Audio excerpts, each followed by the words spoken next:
Navodaya school में topper, Central Hindu School से topper, BA में टॉपर, एमए में double gold medallist, JNU, DU, BHU सबका कॉम्बिनेशन। जीवन में चाहते थे प्रोफेसर बनना, लेकिन हर समय यही कहते थे कि जो काम करो दिल से करो और पूरी तल्लीनता के साथ करो। परिवार वाले कभी नहीं चाहते थे, जो डिसीजन वो लेना चाहते थे प्रोफेसर बनने का, परिवार वाले चाहते थे कुछ और करें। पिता बहुत खुश हूं मैं, गाजीपुर के रहने वाले 2011 बैच के आईपीएस अधिकारी संतोष सिंह साहब का बहुत बहुत स्वागत है सर। Thank you sir. बहुत डेडली कॉम्बिनेशन है सर, इतने सारी यूनिवर्सिटी, इतने सारे कॉलेजेस। गाजीपुर में जन्म हुआ था सर, उत्तर प्रदेश का जिला है गाजीपुर। जब जन्म हुआ सर, जन्म से ही मैं देख रहा हूं कि जो भी स्कूलिंग हुई, कॉलेज जहां जहां गए, पैसा कहीं लगा नहीं सर, सब सरकारी स्कूल में पूरी पढ़ाई हुई सर। नवोदय सपना हुआ करता था सर, जब हम लोग भी पढ़ते थे कि नवोदय में एडमिशन हुआ, क्योंकि उसके लिए भी एक टेस्ट देना पड़ता था, बहुत सेलेक्टिव लोगों का सिलेक्शन होता था उसमें। शुरुआत नवोदय से ही करूंगा सर, किस तरह से पढ़ाई हुई बचपन की, और उसके बाद फिर आगे बढ़ेंगे। नवोदय विद्यालय में जब मेरा एडमिशन हुआ तो सही कहिए तो एक ये जो स्कीम है सरकार की, ये एक बहुत ही सफल नवोदय विद्यालय की स्कीम है, जिसमें प्रतिभावान जो ग्रामीण क्षेत्रों से लोग, विशेषकर ग्रामीण क्षेत्रों से लोग सेलेक्ट होते हैं, और जो किसी अच्छे महंगे स्कूल को अफोर्ड नहीं कर सकते, उनको एक क्वालिटी एजुकेशन जो है नवोदय में मिलता है। तो मैं बहुत लकी रहा कि नवोदय में मेरा एडमिशन हुआ, और सही कहिए तो पूरी सरकारी खर्चे पे पूरी पढ़ाई स्कूलिंग हुई, और उसके बाद भी मैं यूनिवर्सिटीज़ में रहा, सरकारी यूनिवर्सिटीज़ में रहा। तो देखा जाए तो मैं सरकार के ही पैसे पे, लोगों के टैक्स पेयर्स जो मैं हमेशा एडमिट करता हूं, जो हम नवोदय के लोग जिसको बहुत मन से एडमिट करते हैं कि सरकार के पैसे पे हमने पढ़ाई की है, तो हमारी जिम्मेदारी किसी और की तुलना में ज़्यादा है। लोगों के प्रति काम करने के लिए, लोगों के प्रति अच्छी सोच रख के उनके लिए जो भी मदद कर पाए वो हम लोग हमेशा करने की कोशिश करते हैं। ये नवोदय से सीखा हुआ मेरा मंत्र रहा है सर। जब हम 10th जाते हैं, 10th 11th 12th, 10th जब हम पास करते हैं सब्जेक्ट चूज होता है सर, बट नेचुरल सी बात है जब हम पीसीएम लेते हैं तो ये लगता है कि यार पीसीएम लिए ना, मतलब आगे जाके हमको इंजीनियरिंग बैकग्राउंड पे जाना है। पीसीएम लेने के बाद 12th में 85% बहुत अच्छा परसेंटेज माना जाता है सर। उसके बाद भी आपने बीए को चूज किया सर, इसके पीछे कोई खास कारण? क्योंकि बहुत अच्छे से इंजीनियरिंग में एडमिशन हो सकता था, बहुत अच्छे से आप जेई फाइट कर सकते थे। ये रीजन क्या था सर कि अचानक मैथ्स बैकग्राउंड का जो बच्चा है वो अचानक आर्ट्स बैकग्राउंड में शिफ्ट हो जाए? इसके पीछे मेरी खुद की रुचि रही है। मैं आपको बताऊं कि मैं बचपन से, मेरे पिताजी पत्रकार रहे हैं, तो हर घर में जो शुरुआत पत्रकार के घर में हो सकती है वो पेपर से हो सकती है। आप जानते हैं कि आँख खोलते ही पहले आप पेपर पढ़ते हैं, और एक पेपर नहीं, कई सारे पेपर जो आते हैं उसके पन्ने को जब लोग पलटते थे तो एक स्वाभाविक रुचि जो है आसपास की दुनिया के बारे में, जहान के बारे में, लोगों के बारे में, समाज के बारे में रुचि कुछ ज़्यादा होती गई और इंटरेस्ट बढ़ता गया। तो मुझे लगा कि अब इंजीनियरिंग की बजाय कहीं ना कहीं मेरी रुचि जो है आर्ट्स के सब्जेक्ट, विशेषकर राजनीति शास्त्र, और उसमें भी अंतर्राष्ट्रीय राजनीति में मेरी स्वाभाविक रुचि बन गई। और जब मैं समय के साथ मैंने जब जनरली जो रहता है कि आप इंटर के बाद आप साइंस या मैथ लेते हैं, जो बहुत ही ट्रेडिशनल तरीके से आप चुनते हैं। मैं अच्छा स्टूडेंट रहा तो मैंने भी मैथ्स लिया, मैथ्स में मेरी रुचि थी और मैं बहुत ही अच्छा मैंने किया। लेकिन उसके बावजूद क्या हुआ कि फिर मैंने डिसाइड किया कि मुझे करना तो पॉलिटिकल साइंस ही है और अंतर्राष्ट्रीय संबंध में ही अपना कैरियर बनाना है।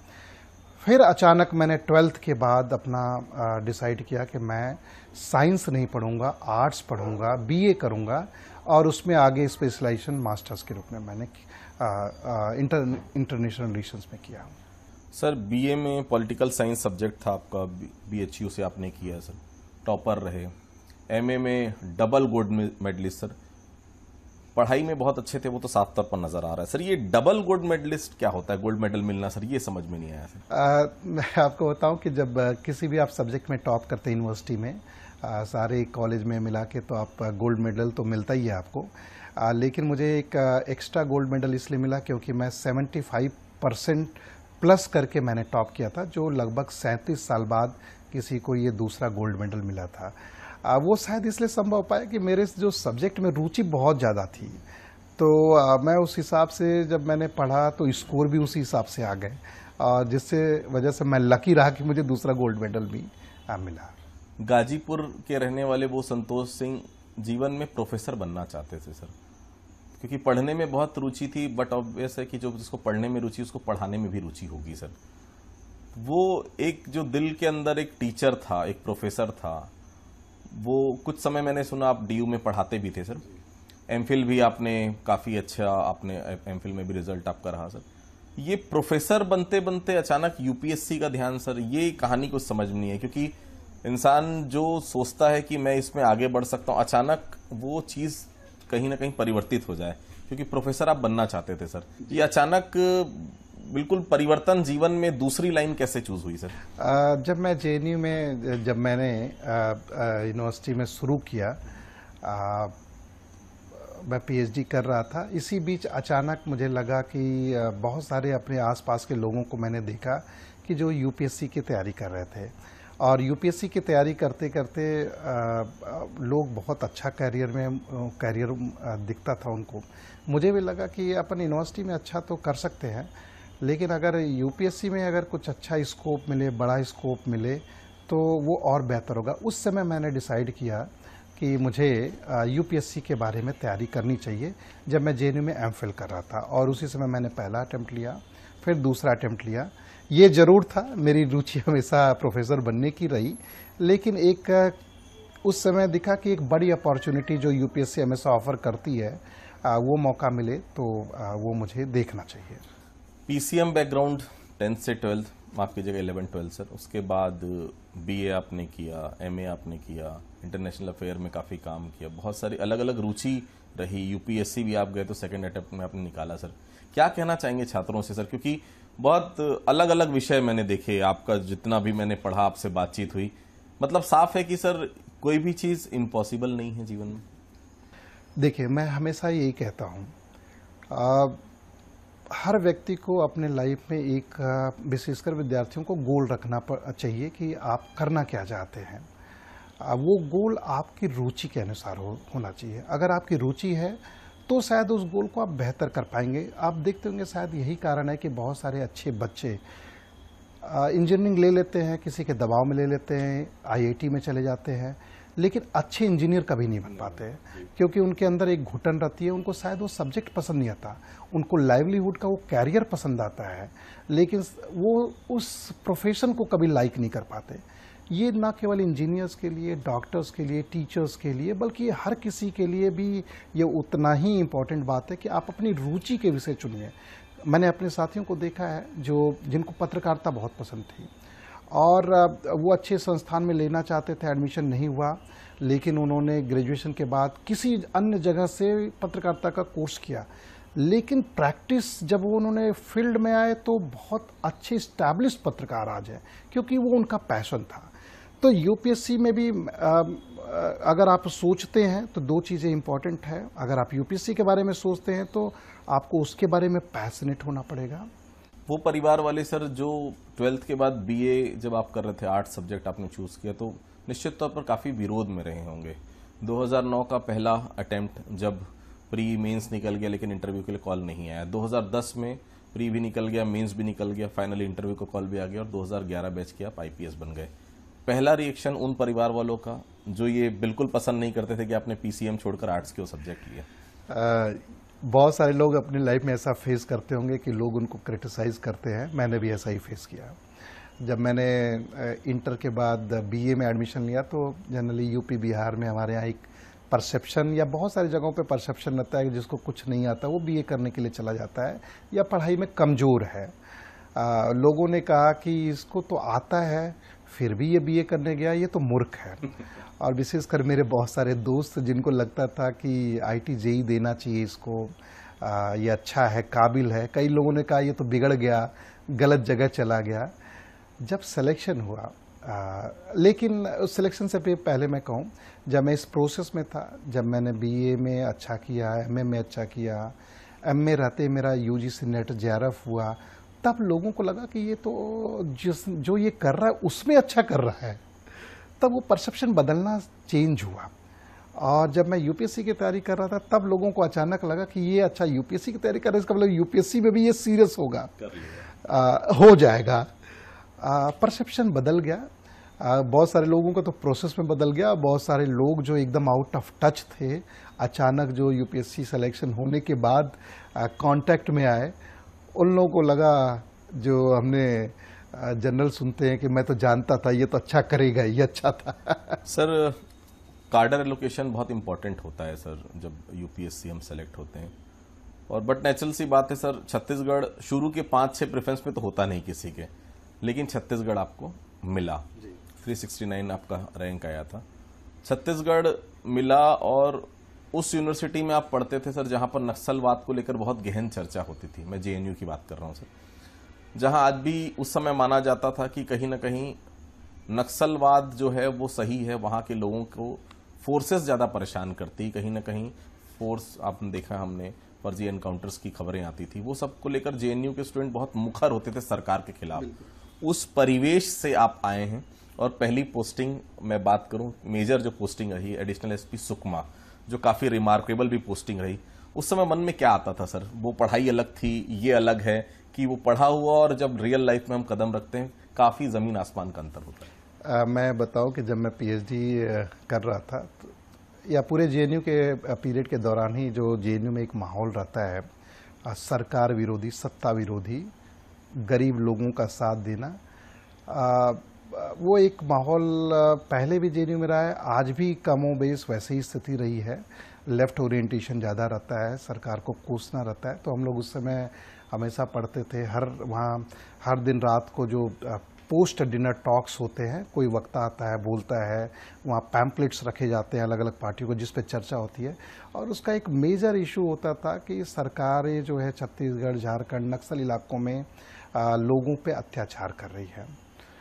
और मैं तो उस समय जेएनयू में था जब यहाँ 76 जवानों की नक्सलियों ने हत्या कर दी थी, शहीद हो गए थे, और जेएनयू में विक्ट्री मार्च निकाला गया था, विक्ट्री जुलूस। उस समय बड़ा सरप्राइजिंग होता था, लोग विक्ट्री मार्च निकाले तो उन्होंने कहा कि जनता की जीत हुई है। आई हैड विटनेस्ड, मैंने देखा है वो। तो आप सोचिए कि उस परसेप्शंस, उस जगहों पे हम लोग पढ़ाई कर रहे थे। लेकिन जेएनयू एक प्रीमियर इंस्टीट्यूशन है, देश की सबसे अच्छी, अभी आपने रिसेंट में भी रैंकिंग में देखी होगी, हम लोग देश के टॉप 5 इंस्टीट्यूशन में बीएचयू और जेएनयू है। हमेशा एकेडमिक जो वहाँ स्तर बहुत ही ऊंचा रहता है। वहाँ से पढ़ने के बाद जब मैं नक्सल इलाकों में पोस्टेड हुआ, विशेषकर सुकमा में, तो जब मैं खुद इनकाउंटर्स, सो कॉल्ड इनकाउंटर्स के लिए हम लोग पार्टी लेके अंदर जाते थे कि वहाँ नक्सली हैं, हमला कर रहे हैं या हमला करने वाले हैं, हम लोग अरेस्ट करने के लिए जाते थे, सरेंडर करवाने के लिए जाते थे। एक दूसरा ही अनुभव था। उस समय लगता था कि जो हम पढ़ाई करते थे वो किस तरह से हमें एक वन साइडेड देखते थे, और जब हम जमीन पे आ रहे हैं, देख रहे हैं कि लोग किस तरह से प्रताड़ित हैं, नक्सली उनको किस तरह से प्रताड़ित कर रहे हैं। एक आइडियोलॉजी के नाम पे वहाँ उन्होंने पूरा जिसको कहा जाए आतंक मचा रखा है। तो थ्योरी और प्रैक्टिस में बहुत अंतर दिखा, बहुत अंतर दिखा, और काफ़ी चैलेंजिंग था। बहुत समय लगा अपने को एडजस्ट करने में, लेकिन फिर जब हम पुलिस में होते हैं तो पुलिसिंग में आप पैशनेट हो जाते हैं, आपको समझ में आता है, आपको लोगों के हिसाब से काम करना। सुकमा में वो समय याद आता होगा सर जब जेएनयू के कुछ स्टूडेंट का ग्रुप बन गया था, मलकानगिरी के ओएसडी, आप और एक और आपके मित्र थे। उस समय ये नहीं लगता था यार पढ़े क्या थे, रियलिटी क्या है? उस समय कोसते थे, आज वही काम हम खुद भी कर रहे हैं। याद आता है समय से? मैं सुकमा में जब एडिशनल एसपी था, मेरा ही बैचमेट जेएनयू का मलकानगिरी में जो बगल का जिला है, वहाँ वो एडिशनल एसपी था। एक और बैचमेट कुत्तागुडम जो आंध्रा का उस समय होता था, उसका। 3 जेएनयू के लोग, और मेरे खुद के एसपी भी जेएनयू के ही थे। तो हम लोग 4 जेएनयू के लोग, जो हम एक थ्योरी में जो एक माना जाता है कि जेएनयू के लोगों में नक्सलियों के प्रति सिंपैथी होगी या लेफ्ट के प्रति सिंपैथी होगी, और हम लोग we were fighting against the left. तो एक दूसरा ही माहौल था। लेकिन हम लोग को we had come to terms of realities. Reality हमने समझा कि रियलिटी ये है, और हमें जो टास्क दिया गया है वो टास्क हमें करना है, और बड़े मन से हमने उस टास्क को किया भी। छत्तीसगढ़ में 2 आईपीएस अधिकारी हैं सर जो इंटरनेशनल अवार्ड्स के नाम से जाने जाते हैं, एक आरिफ शेख साहब और एक आप sir. Champions of change award, FICCI का अवार्ड, इंडियन पुलिस अवार्ड, निजात के लिए अमेरिका में सम्मान, काफी बड़ी फेरिस्त है। मास डिस्ट्रीब्यूशन, 12 लाख मास्क एक दिन में, 12 लाख से भी ज्यादा, और world reaction highest number of children trained in self defence, Mahasamund. इतने सारे खिताब आपके नाम है सर। इसमें वो खिताब जो दिल के सबसे ज्यादा नजदीक रहा, शायद वो निजात था। बिल्कुल। निजात एक ऐसा प्रोग्राम जो अभी हम लोग कर रहे हैं, वो काफ़ी लोगों का सपोर्ट बहुत मिल रहा है, और ये एक ऐसी समस्या है जिसमें आप देखें तो कमोबेश हर जगह रहती है। ड्रग्स का प्रचलन बढ़ता जा रहा है, यूथ बिगड़ रहे हैं, बूट लेगिंग जिसको अवैध शराब बिक्री कहा जाए वो बढ़ता जा रहा है, नशे में लोग गाड़ियां चलाते हैं, ड्रंक एंड ड्राइविंग होती है जिससे लोगों की मृत्यु होती है। तो ये जो अवैध नशे के खिलाफ जो एक्शन ऑन अवेयरनेस का जो प्रोग्राम है निजात, ये जिसको मैं बहुत पैशनेटली करता हूँ, ये चौथे ज़िले में मैं इस प्रोग्राम को कर रहा हूँ, और इसको काफ़ी सराहा भी गया है। सरकार ने हमारे डीजीपी साहब ने इसको प्रदेश के सभी जिलों को, एसपी को लेटर लिखा कि ये सब जगह चलाया जाए। देश के 30 बेस्ट स्मार्ट पुलिसिंग वर्क्स में गवर्नमेंट ऑफ इंडिया ने इसको रिकॉग्नाइज किया। राजनांदगांव में रहते हुए इसने जो अपराधों में कमी की उसके लिए एक अंतर्राष्ट्रीय सम्मान मिला। तो ये अभियान जो है लोगों के लिए देखा जाए तो एक अभियान है जिससे लोग सीधे प्रभावित होते हैं, और पुलिस पॉइंट ऑफ व्यू से मैं इसको दो तरीके से देखता हूँ। एक तो ये कम्युनिटी पुलिसिंग का प्रोग्राम है जिसमें हम लोगों से जुड़ते हैं जब अवेयरनेस करते हैं। दूसरा ये पुलिसिंग का प्रोग्राम है जिसमें हम कार्रवाइयाँ करते हैं और ताबड़तोड़ कार्रवाइयाँ करते हैं। तो कार्रवाई करते हैं, जागरूकता करवाते हैं, और काउंसलिंग और लोगों को डी एडिक्शन प्रोग्राम से बाहर निकालते हैं। तो इस तरह का ये प्रोग्राम जो है लोग इसको हाथों हाथ लेते हैं। लेकिन आपने कई सारे प्रोग्राम का नाम लिया, मैं एक चीज़ कहूँगा, कोई भी प्रोग्राम, ये मेरा प्रोग्राम कभी नहीं रहा है, इसमें पूरी एक पुलिस टीम काम करती है। एक कांस्टेबल से लेके सारे अधिकारी जब लगते हैं तब शायद वो प्रोग्राम की तरह या लोगों के बीच जाके अपनी पहचान बना पाता है। तो इसका क्रेडिट जो है, चाहे अवार्ड की बात करें चाहे ये काम की बात करें, ये पूरी पुलिस टीम का है जहाँ जहाँ ये काम हुए। और मेरा मानना है एज ए पुलिस लीडर भी हमें पुलिस के लोगों से, अपने लोगों से उनको एक साथ जोड़ के जब हम रख पाते हैं, टीम बना पाते हैं, तभी जो हमारे गोल होते हैं उसको हम प्राप्त कर पाते हैं। साइंस में शुरू से रुचि रही आपकी सर।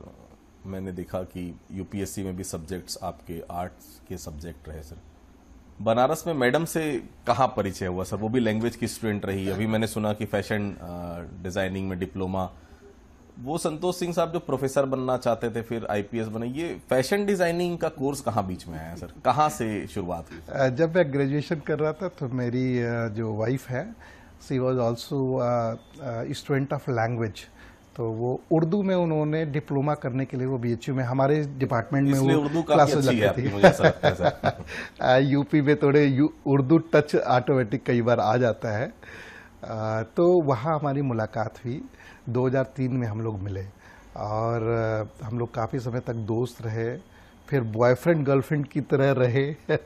फिर 2013 में हम लोग, जब मेरा सिलेक्शन हुआ तो हमारी शादी हुई। और इस बीच जो मेरी वाइफ है उन्होंने फैशन टेक्नोलॉजी में डिप्लोमा किया हुआ था, पॉलिटेक्निक भी किया हुआ था, वो फैशन हाउस में उन्होंने दिल्ली में काम भी किया। काफ़ी लंबे एसोसिएशन हम लोग होने के बाद हमने शादी की जब एक मौका आया। और मैं आपको बताऊं कि यूपी में आप जानते हैं कि इंटरकास्ट मैरिजेस किसी के लिए भी, आप चाहे सेलेक्ट बड़े अधिकारी बन जाए या आप सामान्य परिवार से हों, एक बड़ा लोग उसको जल्दी स्वीकारते नहीं हैं। हमारी इंटरकास्ट मैरिज भी खैर सिलेक्शन के बाद, चूंकि हमने शादी की इसलिए शायद कोई उसको कुछ कह भी नहीं पाया।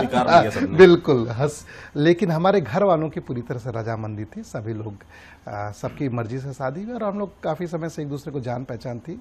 काफ़ी अच्छा समय बीता और शायद आज भी जो हम लोग काम करते हैं, आप जानते हैं फैमिली हमेशा एक इम्पॉर्टेंट संबल के रूप में काम करता है। तो मेरी वाइफ हमेशा, चाहे नक्सल इलाकों में जब हम लोग ऑपरेशन की शादी हुई होगी तो सपना रहा होगा कि संतोष सिंह साहब अब आईपीएस हो गए, लेविश लाइफ होगी, लेकिन वो सुकमा का वो जगह जहां पर आपको बस्तर आने के लिए भी 10 बार सोचना पड़ता था, क्योंकि उस समय का वो झीरम वाला इलाका, अब तो खैर सड़कें बहुत अच्छी बन गई है और बहुत ज्यादा नक्सल प्रभावित वो इलाका है भी नहीं, लेकिन छोटी छोटी चीजों के लिए आपको बस्तर नहीं, आपको मलकानगिरी जाना पड़े। याद आता है आज भी वो समय? बिल्कुल। हम लोग जब सुकमा में जब पोस्टिंग हुई तो नई नई शादी हुई थी, 1 साल हुआ था और उसके बाद मेरी वाइफ प्रेग्नेंट भी थी, तो उस समय झीरम घाटी की घटना 1 साल पहले हुई थी। तो वो रोड भी बना नहीं था, जगदलपुर से सुकमा जाने में 3 घंटे 3.5 घंटे लगते थे और रोड भी नहीं होता था। कैंप भी नए नए बनना शुरू हुए थे, तो छोटी ज़रूरतों के लिए भी हम लोग वहाँ से मलकानगिरी जाते थे क्योंकि डिस्ट्रिक्ट हेडक्वार्टर पास था। दूसरा जो उस दौरान बहुत बार ऑपरेशंस के दौरान, कैंप सेटअप के दौरान मैं 10-10 दिन अंदर नेटवर्क विहीन क्षेत्रों में रहता था। तो मेरे घर वाले, मेरी वाइफ काफ़ी चिंतित रहती थी, जो कोई भी किसी की भी फैमिली रहेगी। लेकिन मैं जो कह रहा था कि फैमिली का सपोर्ट ऐसे समय में और इम्पोर्टेंट हो जाता है। वो जब आपकी चीज़ों को समझते तो हम लोग और बेहतर तरीके से काम कर पाते हैं। चलिए, बहुत बहुत धन्यवाद सर हमसे बातचीत करने के लिए। तो ये थे आईपीएस संतोष सिंह साहब। बस साफ इन्होंने किया, देखिए आप पीसीएम ले रहे हैं, पीसीएम करिए, कोई दिक्कत नहीं। इंजीनियरिंग बैकग्राउंड में जाना है, इंजीनियरिंग करिए।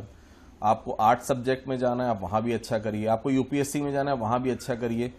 कोई बात ये नहीं कि जो आप नहीं कर सकते, एक बार आप ठान लीजिए कि आपको करना क्या है।